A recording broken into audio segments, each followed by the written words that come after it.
আসসালামু আলাইকুম, আশা করি সবাই ভালো আছেন। দেশের 495টি উপজেলা ভ্রমণের অংশ হিসেবে আমি এখন আছি আমার 83তম উপজেলা বরগুনার পাথরঘাটায়। তো চলেন শুরু করি। পাথরঘাটা বরগুনা জেলার অন্তর্গত একটি উপকূলীয় উপজেলা। তবে বরগুনায় হলেও জেলা শহরের সাথে এর কোনো যোগাযোগ ব্যবস্থা নেই। আসতে হয় পিরোজপুরের মঠবাড়িয়া হয়ে। উপজেলাটি মোটামুটি বাংলাদেশের দক্ষিণের শেষ জনপদ। এরপর সুন্দরবন ছাড়া জনবসতিপূর্ণ আর কোনো জায়গা এর দক্ষিণে নেই। সুন্দরবনের শুরুও এই উপজেলা থেকেই। পাথরঘাটার নামকরণ নিয়ে একটি কিংবদন্তি রয়েছে। ৬০ গম্বুজ মসজিদের প্রতিষ্ঠাতা খান জাহান আলী মসজিদ নির্মাণের জন্য চট্টগ্রাম থেকে পাথর ভাসিয়ে বাগেরহাটে নিয়ে যাওয়ার সময় এক রাতের জন্য এখানে ঘাঁটি স্থাপন করেন। সেই পাথরের কিছু অংশ এখানে রয়ে যায়। এরপর থেকে এই অঞ্চলের নাম হয় পাথরঘাটি। পরবর্তীতে মানুষের মুখে একটু বিকৃত হয়ে অঞ্চলটির নাম হয় পাথরঘাটা। সেই পাথরের অস্তিত্ব এখনও এখানকার মাটিতে বিদ্যমান, যার জন্য এখানে ডিপ টিউবওয়েল স্থাপন করা যায় না। আজকের ভিডিওতে ঘুরবো পাথরঘাটার সেই সুন্দরবন। দেখব এখানকার বৃহত্তম মাছের আড়ত, আর খাবো এখানকার এক জনপ্রিয় মিষ্টি। ভিডিওটি ভালো লাগলে চ্যানেলটি সাবস্ক্রাইব করতে ভুলবেন না।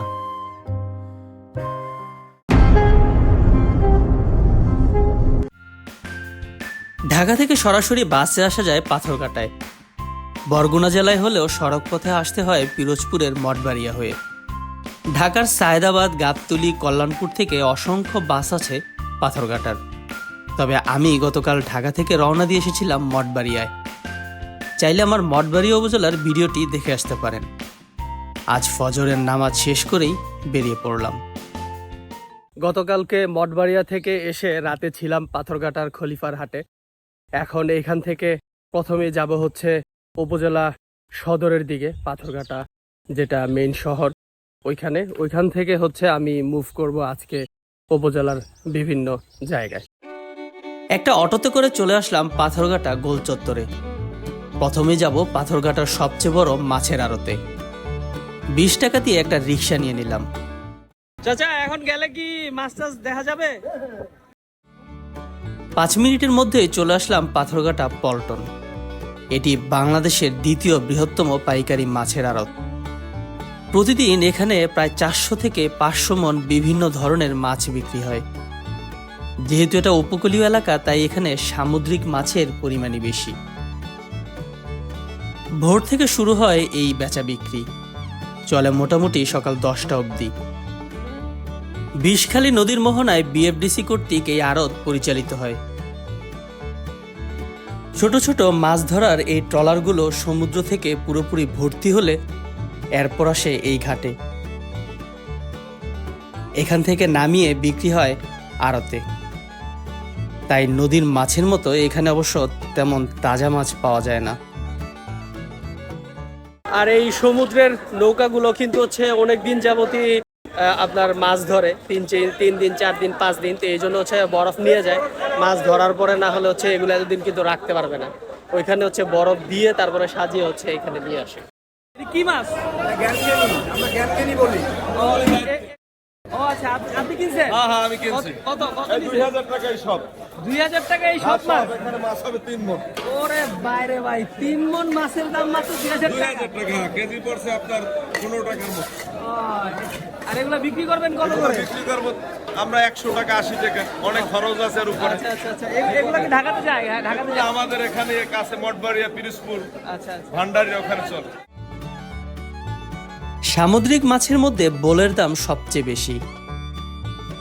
এখানে দেখলাম বিশাল সাইজের বোল মাছের ডাক উঠেছে।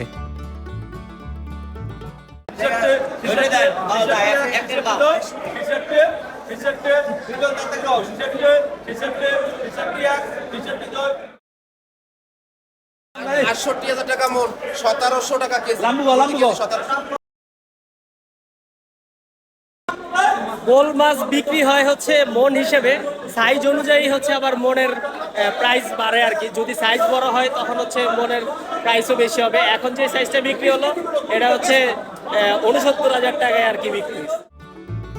অন্যান্য সামুদ্রিক মাছের পাশাপাশি এখানে প্রচুর ইলিশ মাছও বিক্রি হয়। তবে নদীর ইলিশের স্বাদের তুলনায় এখানকার ইলিশের স্বাদ একটু কম।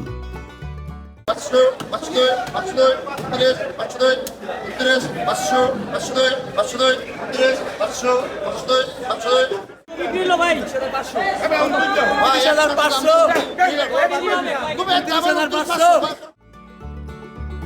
এখানের প্রতিটা ইলিশ প্রায় ৭০০ থেকে ৮০০ গ্রাম ওজনের।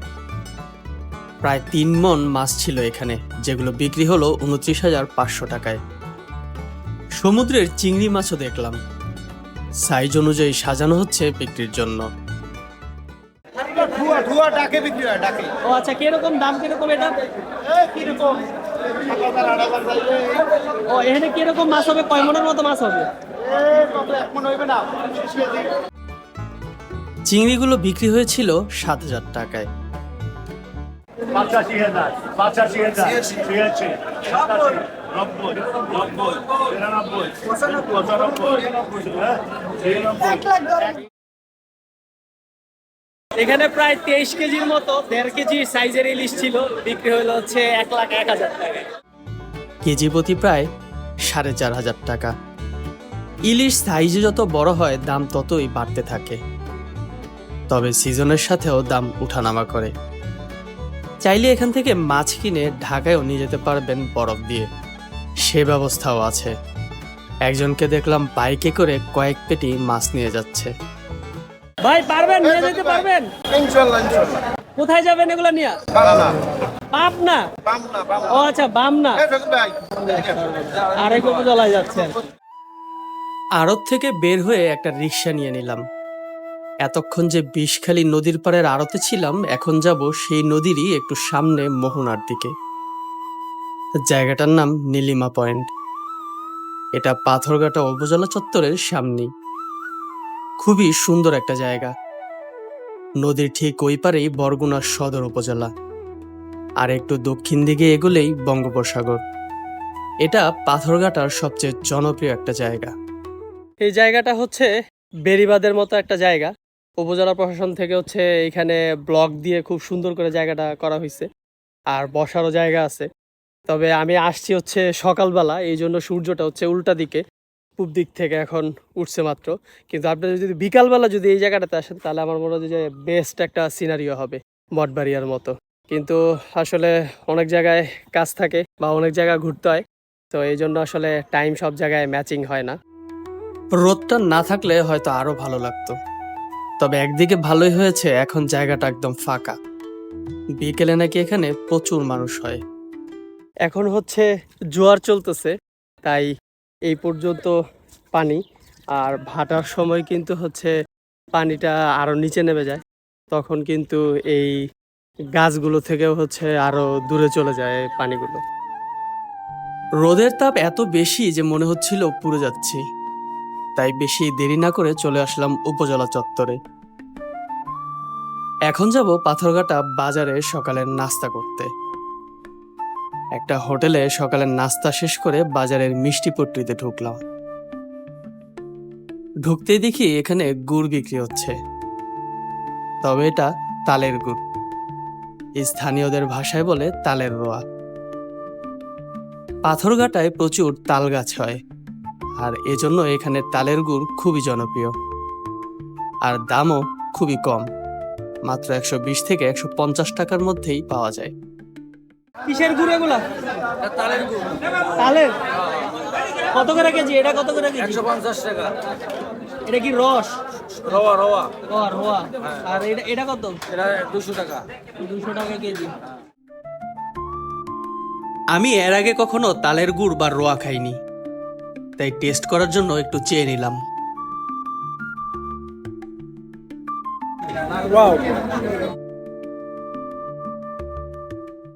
গুড় খাইতে ভালোই লাগতেছে, কিন্তু টেস্টের ডিফারেন্স আসলে আমি বুঝতে পারতেছি না। যে আখের গুড়, খেজুর গুড় যেমন বোঝা যায়, এটা বোঝা যাচ্ছে না, বুঝতে পারতেছি না। এখানে এসেছিলাম পাথরঘাটার একটা মিষ্টি ট্রাই করতে। গুড় টেস্ট করে চলে আসলাম সেই মিষ্টির দোকানে। এটা পাথরঘাটার সবচেয়ে পুরাতন এবং ভালো মিষ্টির দোকান।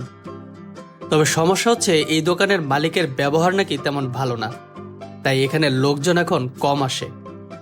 যাই হোক, আমি এসেছি এক পিস মিষ্টি খেতে। নিয়ে নিলাম তাদের সেই জনপ্রিয় মিষ্টি। এটা 100 বছরের পুরনো। ও মানে এটা ইয়া করছিল কে দোকানটা প্রথম? তালই আপনি কি মিষ্টি কি পাওয়া যায়? এখানে ভুজা মিষ্টি পাওয়া যায়, রসগোল্লা, তারপর মালাই। এটার নাম রসমালাই, তবে সাইজে বড়। সাধারণত রসমালাই হয় গুটি গুটি, কিন্তু এটা বেশ বড় সাইজের, তাই বিক্রিও হয় পিস হিসেবে। মুখে দেওয়ার সাথে সাথেই বুঝলাম মিষ্টির নাম যাই হোক না কেন, টেস্ট 100-তে 100। এই এক পিস রসমালাইয়ের দাম ছিল 70 টাকা। এরপর 30 টাকা দিয়ে ওনাদের কাপ দই ট্রাই করেছিলাম, কিন্তু দইটা আমার কাছে একটুও ভালো লাগেনি। মিষ্টি খাওয়া শেষ করে একটা অটোতে উঠে গেলাম। এখন যাব প্রায় 7 কিলোমিটার দূরে হরিণঘাটা 0 পয়েন্টে, যেটা পাথরঘাটার সর্বদক্ষিণের একটা জায়গা। অটোতে ভাড়া পড়লো 30 টাকা। মোটামুটি বাংলাদেশের সর্বদক্ষিণের একটা গ্রাম, এরপরে আর কোনো গ্রাম নেই। আর এখন আমার গন্তব্য হচ্ছে পাথরঘাটা উপজেলার সবচেয়ে সুন্দর জায়গা, এটা হচ্ছে হরিণঘাটা, একটা পার্ক আছে সেইখানে। 0 পয়েন্ট থেকে 2 মিনিট হাঁটলে পার্কে প্রবেশের গেট। 10 টাকা দিয়ে টিকিট কেটে এখন ভেতরে ঢুকবো। ঢুকতেই সেই ইকো পার্ক ট্রেইল, আর এই ট্রেইলে পা পড়তেই মনে পড়ে যায় সুন্দরবনের কথা। সুন্দরবন যে 5টি জেলা জুড়ে বিস্তৃত, তার মধ্যে বরগুনায় পড়েছে সুন্দরবনের মাত্র 5%। আর এই হরিণবাড়িয়া হচ্ছে সেই 5% অংশেরই সুন্দরবন। স্থানীয়রা এটাকে বলে হরিণঘাটা। এখানের সবচেয়ে সুন্দর জায়গা হচ্ছে এই ট্রেইল। এখানে পা পড়তেই অন্যরকম একটা ফিল চলে আসে। কি নিয়ে আসলেন এগুলো? বাগদার বা দেখি কি পচিয়ে ধরছেন? এই খারাপ নিয়ে এগুলো কি পোনা? সিনে পোনা এগুলো কি করো, চাষ নাকি? চাষ করে। ট্রেল ধরে কিছুক্ষণ হাঁটলে হরিণবাড়িয়া খাল। সুন্দরবনের ভেতর দিয়ে যেমন অসংখ্য খাল বয়ে গেছে, এটিও তেমনি একটি। তবে এই খালে কুমির আছে কিনা সেটা আমি নিশ্চিত না। জোয়ার চলছিল বলে খালে পানি ছিল অনেক। খালের ওপরে একটা ব্রিজ আছে। পায়ে হেঁটে ব্রিজ পার হয়ে ট্রেল ধরে চলে যাওয়া যায় বনের একদম শেষ মাথায়, যেখানে বঙ্গোপসাগর। আর সাগর মানেই সি বিচ, আর এই বিচের নাম লালদিয়া। তবে আমি এখন বিচে না যেয়ে ট্রেইলে বসে কিছুক্ষণ রেস্ট নিচ্ছিলাম। আর ব্রিজের পরের এই রাস্তাটুকু অসম্ভব রকমের নির্জন। নিস্তব্ধতা যে এক ধরনের শান্তি, মেন্টাল রিলিফ, এটা হচ্ছে আপনি বনে না আসলে কখনো বুঝবেন না। মানে এখানে শুধু পাখির শব্দ, ঝিঝি পোকার শব্দ, আর বাতাসে যে গাছের পাতা নড়াচড়া করতেছে, এই সাউন্ড ছাড়া আর কোনো সাউন্ড নাই। মানে মানসিক যে একটা শান্তি, মানে ভিতর থেকে আপনার যতই খারাপ লাগা কাজ করুক না কেন বা যতই মন খারাপ থাকুক না কেন, এরকম নিস্তব্ধ, এরকম একটা প্রাকৃতিক আপনি এনভায়রনমেন্টে যখন আসবেন না, তখন আসলে এমনিতেই ভাল লাগবে। ট্রেল থেকে নেমে এবার একটু হেঁটে বনের ভেতরে ঢুকবো। এখানে বসে আড্ডা দেওয়ার মতো, পিকনিক করার মতো বেশ ভালো ব্যবস্থাও আছে। আর বনের ভেতরে একটা ওয়াচ টাওয়ারও আছে। উঠলাম হচ্ছে ওয়াচ টাওয়ারের উপরে, বাট এখান থেকে হচ্ছে খুব ভালো একটা ভিউ আসে না, কারণ এই ওয়াচ টাওয়ার থেকে আশপাশের গাছগুলো আরো বেশি উঁচু। এই জন্য শুধু গাছই দেখা যাচ্ছে, অন্য কোনো ভিউ আসলে পাওয়ার কোনো সম্ভাবনা নেই। পাইন গাছ, সুন্দরী গাছ। এই যে ভাইরা আসছে ঘুরতে। কি গাছ? গাছের বর্ণনা বলেন। আসছেন থেকে? বরিশাল থেকে আসছে। আরে বাড়ি এখানে আমার বাড়ি পাথরঘাটা এখানে। সবাই কি বন্ধু? সবাই বন্ধু, সবাই টিচার, তহসিলদার। আর আমরা সবাই টিচার। সবাই মিলে ঘুরতে আসছে। জি জি। এবার খাল হয়ে বোট দিয়ে বিচে যাব। ট্রলার ভাড়া কত? 700 টাকা দিয়ে 700 টাকা রিজার্ভ। আর যদি আমার মতো কেউ সিঙ্গেল আসে তখন সিঙ্গেলে তো 500 নেওয়া যায়, নিচে নেওয়া যায় না। নিচে নিলে আপনাদের লস। আচ্ছা, এখান থেকে যাইতে কতক্ষণ লাগতে পারে ট্রলারে? 20 মিনিট লাগাই যাইতে, 20 মিনিট 40 মিনিট লাগে। 40 মিনিট আসা যাওয়া। এক ট্রলারে কতজন ধরে? 15 জন। এখানে কি কোনো ওই যে লাইফ বোট টোট জ্যাকেট ট্যাকেট এগুলো লাইফ জ্যাকেট আছে না? একটু আগে যাদের সাথে ওয়াচ টাওয়ারে কথা হলো তারাও এখন বোটে যাবে লালদিয়ায়। আমি তাদের সাথে অ্যাড হয়ে গেলাম। আমরা যেহেতু 6 জন ছিলাম তাই দামাদামি করে 600 টাকা দিয়ে একটা বোট ঠিক করে ফেললাম। আমরা সবাই সাঁতার জানতাম তাই লাইফ জ্যাকেট নিইনি। মাস্টার সাহেব নিজেই মাঝি হয়ে গেলেন। আমি এতক্ষণ ধরে ঘুরতেছিলাম আর ভাবতেছিলাম যে এতদূর পর্যন্ত আসছি, এখন কি ট্রলারে করে লালদিয়া যাওয়া হবে না। পরে যাই হোক, এই যে ভাইদের সাথে আবার পরিচয় হইলো, তো ওনাদের সাথে হচ্ছে একসাথে করে এখন ট্রলারে যাচ্ছি লালদিয়া সি বিচে। আমরা রওনা দিলাম লালদিয়া সি বিচের উদ্দেশ্যে। এই বিচ বলেশ্বর এবং বিষখালী নদীর মোহনায় অবস্থিত। হরিণঘাটার এই খাল ধরে যেতে যেতে সুন্দরবনের একটা ভাইব চলে আসে। অপরিচিত কিছু মানুষের সাথে অপরিচিত এক জায়গায় যাচ্ছি। এই ফিলটা কিন্তু একটু অন্যরকম। সলো ট্রাভেলিং এর এই জিনিসটা আপনি আর কোনোভাবেই পাবেন না। সব জায়গায় সবার সাথে খুব ভালোভাবে মেশা যায়, মানুষজনকে খুব কাছ থেকে দেখা যায়, চেনা যায়। এই অভিজ্ঞতা আসলেই অন্যরকম।